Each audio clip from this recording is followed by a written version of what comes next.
Hello दोस्तों, स्वागत है आप सभी का आपका अपने यूट्यूब चैनल स्टडी मटेरियल में। आज हम आपके लिए लेकर आए हैं गौतम बुद्ध से संबंधित कुछ महत्वपूर्ण प्रश्न जो कि एग्जाम में अक्सर ही पूछे जाते हैं। तो आइए जानते हैं इन सब प्रश्नों के बारे में। तो आज का पहला प्रश्न है, बौद्ध धर्म के संस्थापक कौन है? तो ऑप्शन ए है महावीर स्वामी, ऑप्शन बी है गौतम बुद्ध, ऑप्शन सी है पैगंबर मोहम्मद और ऑप्शन डी है सुधोधन। तो इसका जो करेक्ट आंसर है वो होगा option number B, Gautam Buddha जो है इसका करेक्ट आंसर है। तो बौद्ध धर्म के संस्थापक कौन है? तो गौतम बुद्ध। चलिए बढ़ते हैं अगले सवाल की ओर, क्वेश्चन नंबर 2। तो क्वेश्चन नंबर 2 है, गौतम बुद्ध का जन्म कब हुआ था? तो ऑप्शन ए है 560 ईसा पूर्व, ऑप्शन बी है 570 ईसा पूर्व, ऑप्शन सी है 563 ईसा पूर्व और ऑप्शन डी है 555 ईसा पूर्व। तो इसका जो करेक्ट आंसर होगा वो होगा ऑप्शन नंबर सी, 563 ईसा पूर्व में गौतम बुद्ध का जन्म हुआ था। चलिए बढ़ते हैं अगले सवाल की ओर, क्वेश्चन नंबर 3। तो क्वेश्चन नंबर 3 है, गौतम बुद्ध का जन्म स्थान का नाम क्या है? ऑप्शन ए है कपिल वस्तु के लुम्बिनी, ऑप्शन बी है गया, ऑप्शन सी है पटना और ऑप्शन डी है पाटलिपुत्र। तो इसका जो करेक्ट आंसर होगा वो होगा ऑप्शन नंबर ए, कपिल वस्तु के लुम्बिनी में गौतम बुद्ध का जन्म हुआ था। और ये लुम्बिनी कहाँ है? तो नेपाल में स्थित है। चलिए बढ़ते हैं अगले सवाल। क्वेश्चन नंबर 4 है, किसे लाइट ऑफ एशिया के नाम से जाना जाता है? तो ऑप्शन ए है महावीर स्वामी, चतुर्थ, महात्मा बुद्ध और कृष्ण। तो इसका जो करेक्ट आंसर होगा वो होगा ऑप्शन नंबर सी, महात्मा बुद्ध को लाइट ऑफ एशिया के नाम से जाना जाता है। तो चलिए बढ़ते हैं अगले सवाल की ओर, क्वेश्चन नंबर 5। क्वेश्चन नंबर 5 है, गौतम बुद्ध के बचपन का नाम क्या था? तो ऑप्शन है गौतम, वर्धमान, राहुल और सिद्धार्थ। तो इसका जो करेक्ट आंसर होगा वो होगा ऑप्शन नंबर डी, सिद्धार्थ। तो गौतम बुद्ध के बचपन का नाम क्या था? तो सिद्धार्थ था। ऑप्शन नंबर डी इसका करेक्ट आंसर हो जाएगा। चलिए बढ़ते हैं अगले सवाल की ओर, क्वेश्चन नंबर 6। क्वेश्चन नंबर 6 है, गौतम बुद्ध के पिता का नाम क्या था? तो ऑप्शन है राहुल, सुशोधन, वर्धमान और सिद्धार्थ। तो इसका जो करेक्ट आंसर होगा वो होगा ऑप्शन नंबर बी, इसका करेक्ट होना है सुधोधन। सुधोधन जो है गौतम बुद्ध के पिता का नाम था। तो चलिए बढ़ते हैं अगले सवाल की ओर, क्वेश्चन नंबर 7। तो क्वेश्चन नंबर 7 है, गौतम बुद्ध की माँ का नाम क्या था? तो गौतम बुद्ध के माँ का नाम क्या था? तो ऑप्शन में है त्रिशला, यशोधरा, माया देवी और प्रजापति गौतमी। तो इसका जो करेक्ट आंसर होगा वो होगा ऑप्शन नंबर सी, माया देवी। गौतम बुद्ध के माँ का नाम क्या था? तो माया देवी। चलिए बढ़ते हैं अगले सवाल की ओर, क्वेश्चन नंबर 8। क्वेश्चन नंबर 8 है, महात्मा बुद्ध के सौतेली माँ का नाम क्या था? तो ऑप्शन में ए में है माया देवी, यशोधरा, प्रजापति गौतमी और त्रिशला। तो इसका करेक्ट आंसर हो जाएगा प्रजापति गौतमी, उनके सौतेली माता का नाम था। तो ऑप्शन नंबर सी इसका करेक्ट आंसर होगा। तो अगर पूछेगा गौतम बुद्ध का माता का नाम क्या था? तो माया देवी, लेकिन यहाँ पे सौतेली माँ का पूछा है तो प्रजापति गौतमी होगा। ऑप्शन नंबर सी इसका करेक्ट आंसर हो जाएगा, प्रजापति गौतमी। चलिए बढ़ते हैं अगले सवाल के, क्वेश्चन नंबर 9। क्वेश्चन नंबर 9 है, महात्मा बुद्ध की पत्नी का नाम क्या था? तो ऑप्शन ए है माया देवी, यशोधरा, प्रजापति गौतमी और त्रिशला। तो इसका करेक्ट आंसर हो जाएगा option number B, Yashodhara. Mahatma Buddha की पत्नी का नाम क्या था? तो यशोधरा था। चलिए बढ़ते हैं अगले सवाल के, क्वेश्चन नंबर 10। क्वेश्चन नंबर 10 है, गौतम बुद्ध के पुत्र का नाम क्या था? तो ऑप्शन ए है वर्धमान, सिद्धार्थ, राहुल और रुद्रक। तो इसका करेक्ट आंसर हो जाएगा option number C, Rahul. Gautam Buddha के पुत्र का नाम क्या था? तो राहुल था। चलिए बढ़ते हैं अगले सवाल के, क्वेश्चन नंबर 11। तो क्वेश्चन नंबर 11 है, गौतम बुद्ध के सारथी का नाम क्या था? तो ऑप्शन ए है अलार कलाम, option B Rudraka, option C चत्रा और ऑप्शन डी में है राहुल। तो इसका करेक्ट आंसर हो जाएगा ऑप्शन नंबर सी, चत्रा जो है गौतम बुद्ध के सारथी का नाम था। तो चलिए बढ़ते हैं अगले सवाल की ओर, क्वेश्चन नंबर 12। तो क्वेश्चन नंबर 12 है, गौतम बुद्ध कितने वर्ष की अवस्था में गृह त्याग कर सत्य की खोज में निकल पड़े? तो ऑप्शन ए है 29 वर्ष, ऑप्शन बी है 30 वर्ष, ऑप्शन सी है 31 वर्ष और ऑप्शन डी है 32 वर्ष। तो इसका जो करेक्ट आंसर होगा वो होगा ऑप्शन नंबर ए, 29 वर्ष। 29 वर्ष की आयु में गौतम बुद्ध अपने गृह त्याग कर सत्य की खोज में निकल पड़े थे। तो चलिए बढ़ते हैं अगले सवाल की ओर, क्वेश्चन नंबर 13। तो क्वेश्चन नंबर 13 है, सिद्धार्थ के गृह त्याग की घटना को बौद्ध धर्म में क्या कहा जाता है? तो ऑप्शन ए है महापरिनिर्वाण, ऑप्शन बी है महाविनिष्क्रमण, ऑप्शन सी है धर्म चक्र परिवर्तन और ऑप्शन डी है इनमें से कोई नहीं। तो इसका जो करेक्ट आंसर होगा वो होगा ऑप्शन नंबर बी, महाविनिष्क्रमण कहा जाता है। तो गृह त्याग की घटना को क्या कहा जाता है? तो महाविनिष्क्रमण। तो चलिए बढ़ते हैं अगले सवाल की ओर, क्वेश्चन नंबर 14। तो क्वेश्चन नंबर 14 है, बुद्ध ने अपना प्रथम गुरु किसे बनाया? तो ऑप्शन ए है आनंद, ऑप्शन बी है अलार कलाम, और ऑप्शन सी है रुद्रक, और ऑप्शन डी है अजात शत्रु। तो इसका करेक्ट आंसर हो जाएगा ऑप्शन नंबर बी, अलार कलाम को गौतम बुद्ध ने अपना प्रथम गुरु बनाया था। तो चलिए बढ़ते हैं अगले सवाल की ओर। Question number 15। क्वेश्चन नंबर 15 है, बुद्ध ने अपने प्रथम गुरु से कौन सी शिक्षा प्राप्त की? तो ऑप्शन ए है समयक संकल्प, ऑप्शन बी है सांख्य दर्शन, और ऑप्शन सी है सम्यक कर्म, और ऑप्शन डी है सम्यक स्मृति। तो इसका करेक्ट आंसर हो जाएगा ऑप्शन नंबर बी, सांख्य दर्शन जो है बुद्ध ने अपने प्रथम गुरु से सीखा था। तो चलिए बढ़ते हैं अगले प्रश्न की ओर। Question number 16। क्वेश्चन नंबर 16 है, गौतम बुद्ध के दूसरे गुरु का नाम क्या था? तो ऑप्शन ए है आनंद, ऑप्शन बी अलार कलाम, और ऑप्शन सी है रुद्रक, और ऑप्शन डी है अजात शत्रु। तो इसका करेक्ट आंसर हो जाएगा option number C, Rudrak. Gautam Buddha ने अपने दूसरे गुरु किसे बनाया था? तो रुद्रक को बनाया था। तो चलिए बढ़ते हैं अगले सवाल की ओर। Question number 17। क्वेश्चन नंबर 17 है, 35 वर्ष की आयु में बिना अन्न जल ग्रहण किए आधुनिक बोधगया में निरंजना, उसे फल्गु नदी भी कहते हैं, नदी के तट पर पीपल वृक्ष के नीचे कितने वर्ष की कठिन तपस्या के बाद बुद्ध को ज्ञान की प्राप्ति हुई? तो ऑप्शन में है 3 वर्ष, 4 वर्ष, 5 वर्ष और 6 वर्ष। तो इसका करेक्ट आंसर हो जाएगा ऑप्शन नंबर डी, 6 वर्ष। तो इसे भी याद रखेंगे। चलिए बढ़ते हैं अगले सवाल के। Question number 18। क्वेश्चन नंबर 18 है, ज्ञान प्राप्ति के बाद सिद्धार्थ को क्या कहा जाता है? तो ऑप्शन ए है Gautam Buddha, option B Tathagata, option C Mahavir, और ऑप्शन डी है ए एवं बी दोनों। तो इसका करेक्ट आंसर हो जाएगा ऑप्शन नंबर डी, ए एवं बी दोनों कहा जाता है। तो ज्ञान प्राप्ति के बाद सिद्धार्थ को कहा जाता है? तो गौतम बुद्ध भी कहा जाता है और तथागत भी कहा जाता है। तो चलिए बढ़ते हैं अगले प्रश्न की ओर। Question number 19। तो क्वेश्चन नंबर 19 है, गौतम बुद्ध को किस रात्रि के दिन ज्ञान की प्राप्ति हुई? तो ऑप्शन में है बैसाखी अमावस्या, ऑप्शन बी है चैत्र अमावस्या, ऑप्शन सी है चैत्र पूर्णिमा, और ऑप्शन डी है बैसाखी पूर्णिमा। तो इसका करेक्ट आंसर हो जाएगा ऑप्शन नंबर इसका करेक्ट आंसर हो जाएगा ऑप्शन नंबर डी, बैसाखी पूर्णिमा कहा जाता है। गौतम बुद्ध को किस रात्रि के दिन ज्ञान प्राप्ति हुई थी? तो बैसाखी पूर्णिमा के दिन हुई थी। तो चलिए बढ़ते हैं अगले सवाल की ओर। Question number 20। तो क्वेश्चन नंबर 20 है, गौतम बुद्ध ने अपना पहला उपदेश कहाँ दिया था? तो ऑप्शन ए है बोध गया, सारनाथ, पाटलिपुत्र और लुम्बिनी। तो इसका करेक्ट आंसर हो जाएगा ऑप्शन नंबर बी, सारनाथ में दिया था। गौतम बुद्ध ने अपना पहला उपदेश कहाँ दिया था? तो सारनाथ में दिया था। चलिए बढ़ते हैं अगले सवाल की ओर। Question number 21। तो क्वेश्चन नंबर 21 है, उपदेश देने की इस घटना को क्या कहा जाता है? तो ऑप्शन में है महापरिनिर्वाण, ऑप्शन बी है महाविनिष्क्रमण, ऑप्शन सी है धर्म चक्र परिवर्तन, और ऑप्शन डी है इनमें से कोई नहीं। तो इसका करेक्ट आंसर हो जाएगा ऑप्शन नंबर सी, धर्म चक्र परिवर्तन कहा जाता है। उपदेश देने की घटना को धर्म चक्र परिवर्तन कहा जाता है, और गृह त्याग की घटना को क्या कहा जाता है? तो महाविनिष्क्रमण कहा जाता है। तो ये दोनों को याद रखेंगे, दोनों बहुत ही इंपॉर्टेंट है। चलिए बढ़ते हैं अगले सवाल की ओर। Question number 22। तो क्वेश्चन नंबर 22 है, महात्मा बुद्ध ने अपने उपदेश को किस भाषा में दिया? ऑप्शन ए है संस्कृत, ऑप्शन बी है प्राकृत, ऑप्शन सी है पाली, और ऑप्शन डी है हिंदी। तो इसका करेक्ट आंसर हो जाएगा ऑप्शन नंबर सी हो जाएगा, सी, पाली। महात्मा बुद्ध ने अपना पहला उपदेश किस भाषा में दिया? तो पाली भाषा में दिया था। तो चलिए बढ़ते हैं अगले सवाल के। Question number 23। तो क्वेश्चन नंबर 23 है, बौद्ध धर्म के त्रिरत्न कौन कौन है?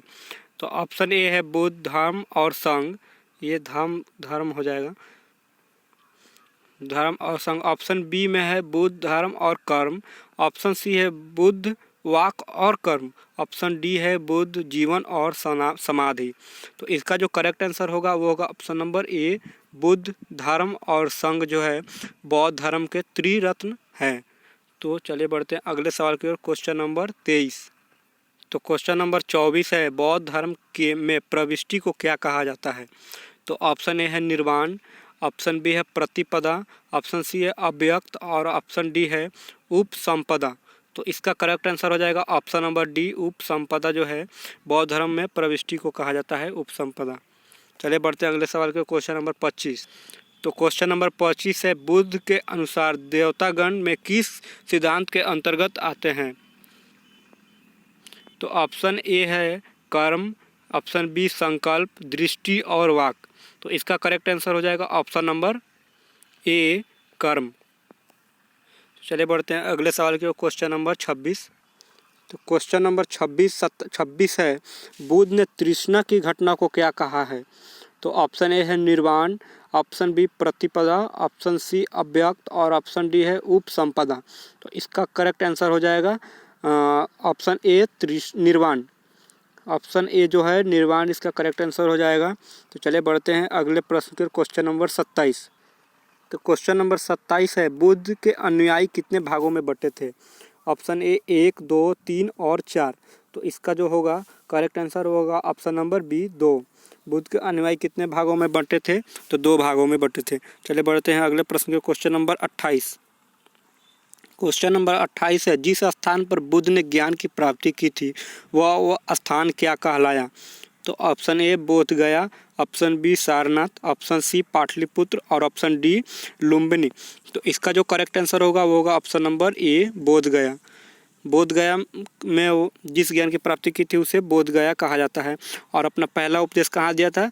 तो सारनाथ में दिया था। अपना पहला उपदेश सारनाथ में दिया था और उनका जन्म कहाँ हुआ था? तो लुम्बिनी में हुआ था। तो ये सब इम्पोर्टेंट है, आप याद रखेंगे। चलिए बढ़ते हैं अगले सवाल के क्वेश्चन नंबर 29। क्वेश्चन नंबर 29 है, महात्मा बुद्ध की मृत्यु कहाँ हुई थी? तो option A Bodh Gaya, option B Kushinagar, option C Pataliputra और ऑप्शन डी लुम्बिनी। तो इसका करेक्ट आंसर हो जाएगा option number B Kushinagar. Kushinagar में महात्मा बुद्ध की मृत्यु हुई थी। तो चलिए बढ़ते हैं अगले सवाल के क्वेश्चन नंबर 30। क्वेश्चन नंबर 30 है, महात्मा बुद्ध की मृत्यु कब हुई थी? तो महात्मा बुद्ध की मृत्यु कब हुई थी? तो ऑप्शन ए है 480 ईसा पूर्व, ऑप्शन बी है 481 ईसा पूर्व, ऑप्शन सी है 483 ईसा पूर्व, ऑप्शन डी है 484 ईसा पूर्व। तो इसका जो करेक्ट आंसर हो जाएगा होगा ऑप्शन नंबर सी 483 ईसा पूर्व। और पूछ रहा है कहाँ हुई थी? तो कुशीनगर में हुई थी। आप पीछे सवाल में देख चुके हैं, कुशीनगर में हुई थी। और कब हुई थी? तो 483 ईसा पूर्व में हुई थी। तो दोनों इंपॉर्टेंट है, आप याद रखेंगे इसे। तो चलिए बढ़ते हैं अगले साल के क्वेश्चन नंबर 31। क्वेश्चन नंबर 31 है, महात्मा बुद्ध की मृत्यु की घटना को बौद्ध धर्म में क्या कहा गया है? तो ऑप्शन ए है महापरिनिर्वाण, ऑप्शन बी है महाविनिष्क्रमण, ऑप्शन सी है धर्म चक्र परिवर्तन और ऑप्शन डी है इनमें से कोई नहीं। तो इसका जो करेक्ट आंसर हो जाएगा वो होगा ऑप्शन नंबर ए महापरिनिर्वाण। महात्मा बुद्ध की मृत्यु की घटना को महापरिनिर्वाण कहा गया है और गृह त्याग की घटना को महाविनिष्क्रमण कहा गया है और ज्ञान प्राप्ति की घटना को धर्म चक्र परिवर्तन कहा गया है। तो ये तीनों ही इम्पोर्टेंट है, तो इसे तीनों को याद रखेंगे। चलिए बढ़ते हैं अगले सवाल के क्वेश्चन नंबर 32।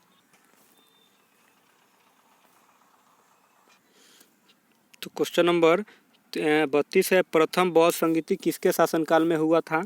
तो option A Ajatashatru, option B Kalashoka, option C Ashoka और ऑप्शन डी है कनिष्क। तो इसका जो करेक्ट आंसर हो जाएगा वो होगा ऑप्शन नंबर ए अजातशत्रु के शासनकाल में हुआ था। तो चलिए बढ़ते हैं अगले सवाल के क्वेश्चन नंबर 33। द्वितीय बौद्ध संगीति किसके शासनकाल में हुआ था? तो ऑप्शन ए है Ajatashatru, option B Kalashoka, option C Ashoka और ऑप्शन डी में है कनिष्क। तो इसका करेक्ट आंसर हो जाएगा ऑप्शन नंबर बी कालाशोक। द्वितीय बौद्ध संगीति किसके शासनकाल में हुआ था? तो कालाशोक। और प्रथम बोलेगा तो अजातशत्रु। तो दोनों महत्वपूर्ण है। तो चलिए बढ़ते हैं अगले सवाल के क्वेश्चन नंबर 34। तो क्वेश्चन नंबर 34 है, तृतीय बौद्ध संगीति किसके शासनकाल में हुआ था? तो ऑप्शन ए अजातशत्रु, कालाशोक, अशोक और कनिष्क। तो इसका करेक्ट आंसर हो जाएगा अशोक। तो पहला जो था वो होगा अजातशत्रु, ऑप्शन दूसरा जो है कालाशोक और ऑप्शन जो तीसरा जो है वो हो जाएगा अशोक। तो ये तीनों को याद रखेंगे। चलिए बढ़ते हैं अगले सवाल का क्वेश्चन नंबर 35। तो क्वेश्चन नंबर 35 है, चतुर्थ बौद्ध संगीति किसके शासनकाल में हुआ था? तो इसका करेक्ट आंसर हो जाएगा, तो पहला जो है वह था अजातशत्रु, दूसरा जो है कालाशोक, तीसरा जो है अशोक और चौथा जो ये पूछ रहा है तो इसका करेक्ट आंसर हो जाएगा ऑप्शन नंबर डी कनिष्क। तो चलिए बढ़ते हैं अगले सवाल की ओर। क्वेश्चन नंबर 36, इसका करेक्ट आंसर डी हो जाएगा कनिष्क। चलिए बढ़ते हैं अगले सवाल की ओर। अब 36 है, प्रथम बौद्ध संगीति कहाँ हुआ था? ऑप्शन ए है राजगिरी, ऑप्शन बी वैशाली, पाटलिपुत्र और कुंडल वन। तो इसका करेक्ट आंसर हो जाएगा ऑप्शन नंबर ए राजगिरी। प्रथम बौद्ध संगीति कहाँ हुआ था? तो राजगृह में हुआ था। चलिए बढ़ते हैं अगले सवाल को, क्वेश्चन नंबर 37। तो क्वेश्चन नंबर 37 है, द्वितीय बौद्ध संगीति कहाँ हुआ था? Option A Rajgriha, option B Vaishali, option C Pataliputra और ऑप्शन डी है कुंडलवन। तो इसका करेक्ट आंसर हो जाएगा ऑप्शन नंबर बी वैशाली। चलिए बढ़ते हैं अगले सवाल के, क्वेश्चन नंबर 38।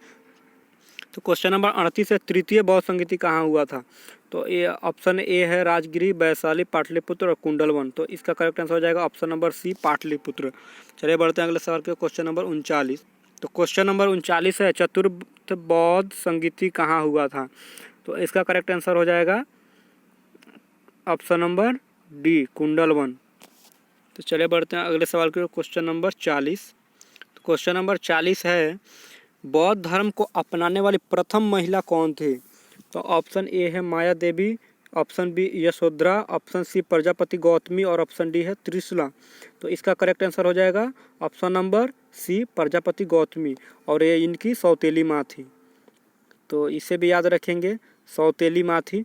तो चलिए बढ़ते हैं अगले सवाल के, क्वेश्चन नंबर 41। तो क्वेश्चन नंबर 41 है, भारत से बाहर बौद्ध धर्म को फैलाने का श्रेय किस राजा को जाता है? तो इसका ऑप्शन है अश्वघोष, अशोक, अजातशत्रु और मोगलीपुत्र।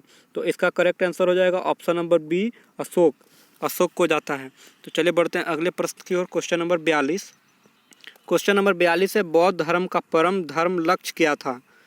बौद्ध का परम धर्म लक्ष्य क्या था? तो ऑप्शन निर्वाण, प्रतिपदा, अव्यक्त और उपसंपदा। तो इसका करेक्ट आंसर हो जाएगा ऑप्शन नंबर ए निर्वाण। बौद्ध का परम धर्म लक्ष्य क्या था? तो निर्वाण। तो चलिए बढ़ते हैं अगले सवाल की ओर, क्वेश्चन नंबर 43 है, धार्मिक जुलूस की शुरुआत सबसे पहले किस धर्म से शुरू की गई थी? तो इसका ऑप्शन है हिंदू, मुस्लिम, बौद्ध और जैन। तो इसका करेक्ट आंसर हो जाएगा ऑप्शन नंबर सी बौद्ध धर्म से शुरू की गई थी। तो चलिए बढ़ते हैं अगले सवाल के, क्वेश्चन नंबर 44। तो क्वेश्चन नंबर 44 है, गौतम बुद्ध के जन्म का प्रतीक क्या है? ऑप्शन ए है कमल व सांड, ऑप्शन बी अश्व, ऑप्शन सी बोधि वृक्ष और ऑप्शन डी है धर्म चक्र। तो इसका करेक्ट आंसर हो जाएगा ऑप्शन नंबर ए कमल व सांड जो है गौतम बुद्ध के जन्म का प्रतीक है। तो चलिए बढ़ते हैं अगले सवाल के, क्वेश्चन नंबर 45। क्वेश्चन नंबर 45 है, गौतम बुद्ध के गृह त्याग का प्रतीक क्या है? ऑप्शन ए है कमल व सांड, ऑप्शन बी अश्व, ऑप्शन सी बोधि वृक्ष और ऑप्शन डी में है धर्म चक्र। तो इसका करेक्ट आंसर हो जाएगा ऑप्शन नंबर बी अश्व जो है गृह त्याग का प्रतीक है। तो चलिए बढ़ते हैं अगले सवाल की ओर, क्वेश्चन नंबर 46। क्वेश्चन नंबर 46 है, गौतम बुद्ध के महाबोधि का प्रतीक क्या है? तो ऑप्शन ए है कमल व सांड, ऑप्शन बी अश्व, ऑप्शन सी बोधि वृक्ष और ऑप्शन डी है धर्म चक्र। तो इसका करेक्ट आंसर हो जाएगा ऑप्शन नंबर सी बोधि वृक्ष। तो चलिए बढ़ते हैं अगले सवाल की ओर, क्वेश्चन नंबर 47। क्वेश्चन नंबर 47 है, गौतम बुद्ध के प्रथम उपदेश का प्रतीक क्या है?